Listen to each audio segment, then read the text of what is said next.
What is going on, everybody? Welcome back to Ask That Podcast here on YouTube. Oh, man. I was thinking this was part 8 or 9, maybe even 10 of this franchise. No, this is the 11.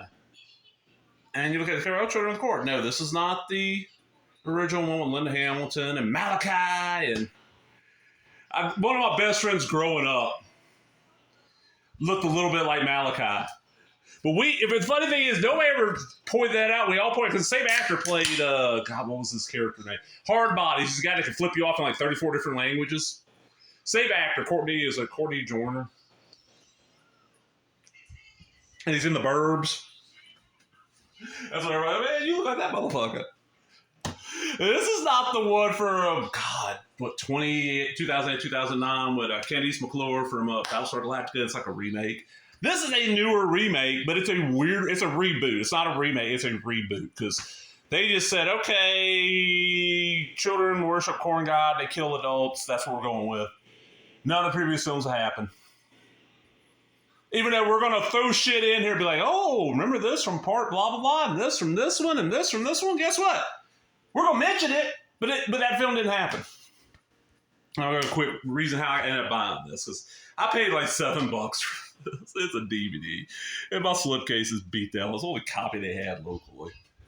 Alright, so buddy of mine, big horror fan like I am. He seems to he'll get like a whole run of something and work his way through it. Like just recently he was working his way through The Children of the Corns. And we're talking about it. It's like, yeah, well, I've seen, I got like 1 through, I think like 7 on DVD or Blu-ray. I got a few on Blu-ray, a few on DVD, And then, because I don't think all of them are out on Blu. I think some of the original, I was like, I think I might have the remake. I really ain't seen anything past here. I know there's 1 or 2 past that. He's like, yeah, there's 11. I'm like, no. He goes, yeah, there's 11. He goes, there's a new remake that like played like one theater in Texas or something. Turned out no, it was Florida, but hey, it's the South. And like it just got released, so he bought a copy. And I'm like, oh, okay. And a little while later, he's like, I watched it. He goes, I got a couple of theories I will talk to you about one, which he says, all right, cool, y'all end up seeing it. And I was like, you'll probably end up on streaming on something.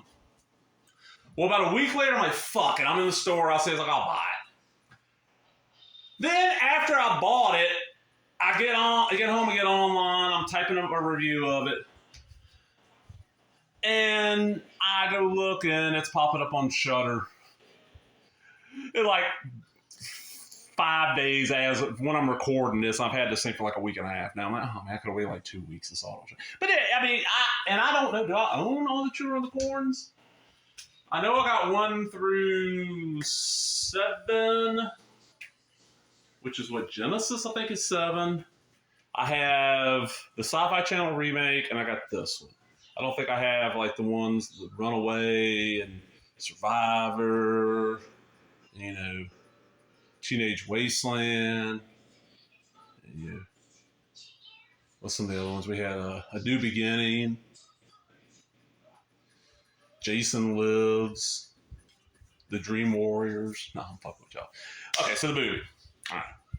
Starts off, it's like, you find this out a little bit in, but it's like a home for orphan kids is my impression I got. A little girl, probably 5 or so, sitting outside of it playing with dolls. It's this little girl, her name's Eden. This kid comes walking out the cornfield, I'm like, oh fuck it, they're gonna kill a kid this quick? Okay, yeah. A lot of times they save the kill of the kids to later. You don't see the little bitty kids getting killed on screen. Like you'll see their dead body later on. Like they'll kill the teenagers that are played by 20-year-olds. And he walks into this building, starts holding people hostage.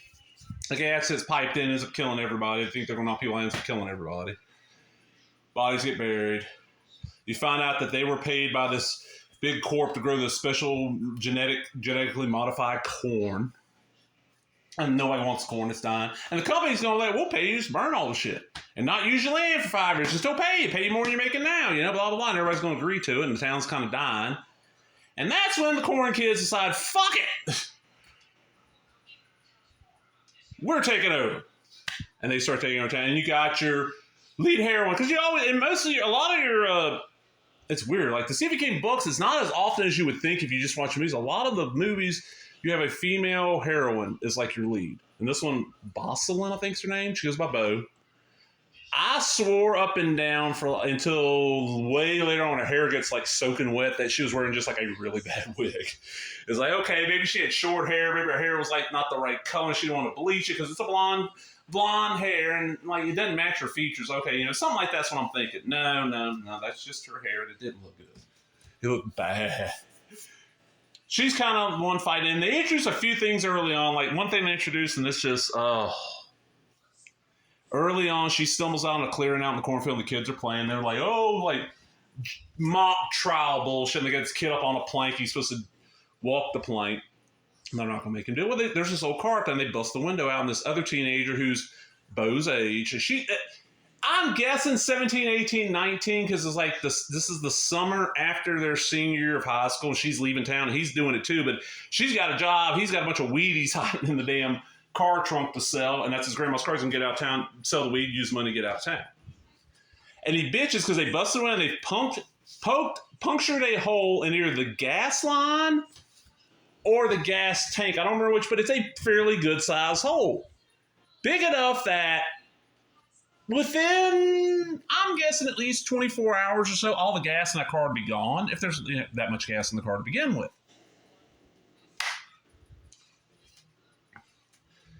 Killings. There's a great scene where like a bunch of the adults that got him in this pit, and they're going to kill them and like put their blood on the corn roots to make the corn grow better.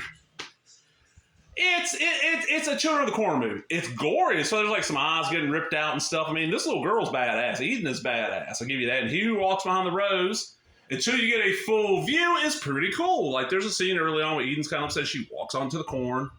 And like you see this like corn stalk and corn silk kind of like arm come between the rows and like caress her head, pet her, it'll be okay, tap her on the head. Kind of cool little scene.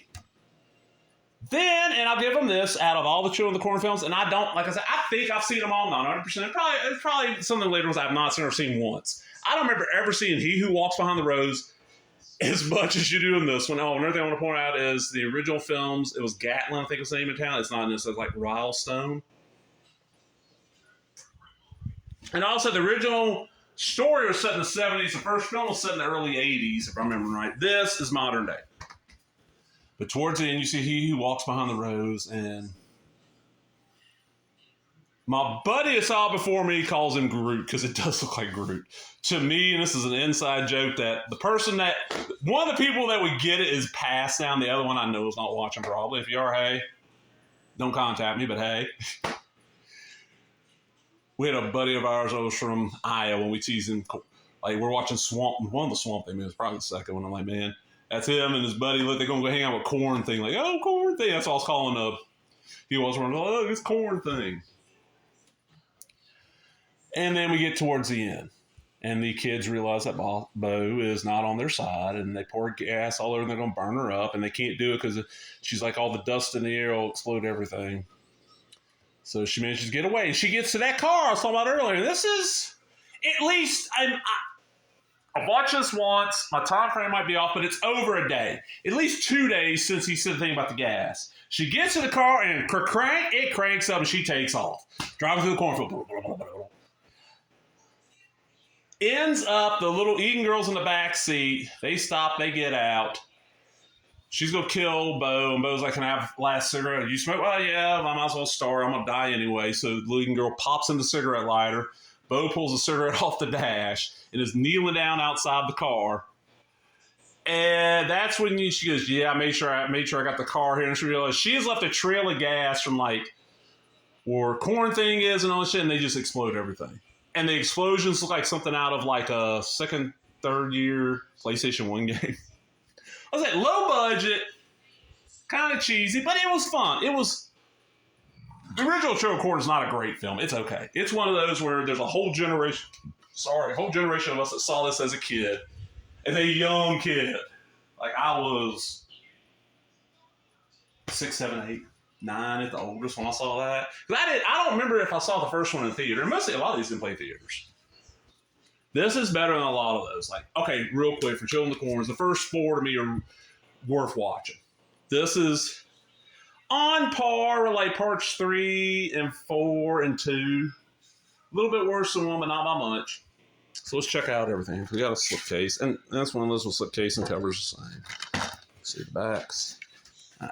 It does have extras. 2 deleted scenes. I don't know why the scenes are deleted.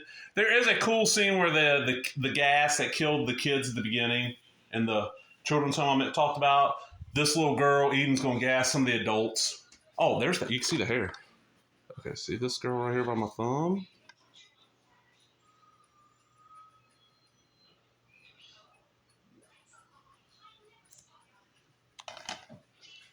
So that's what I was talking about the jail. She got her shoes on gas, and that's what the gas mask is like. It's entertaining. And what we got on back here? Nothing ever really dies in the corner. Oh, that's it. Okay, sorry. That's what I forgot. Okay, when the guy comes out of the corner at the very beginning and leans in and talks to Eden, that's what he says to her. Eden, nothing really dies in the corner.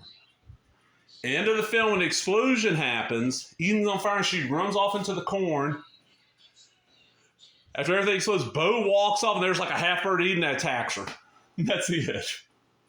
It's fun. I mean, it's not great. It's one of the, okay, it's on Shudder, or it was, but this is one of those where it's on Shudder now. It's gonna pop. It's gonna make its way across all the different streams. If you don't have Shudder, wait a little bit. It'll end up on Tubi or Peacock or Paramount or one of those. Nothing super special, but definitely worth checking out if you're a Children of the Corn fan. I don't know them all, but hey. So I'm just going to throw this out there at the end there. Thank you, Nightmare, for talking me into seeing this a little earlier than I meant to. But hey, I enjoyed it, so hey, ain't nothing bad. Hope y'all enjoyed that. If you did, give me a thumbs up, leave a comment, subscribe, all the other bullshit. Talk to everybody later. Bye-bye.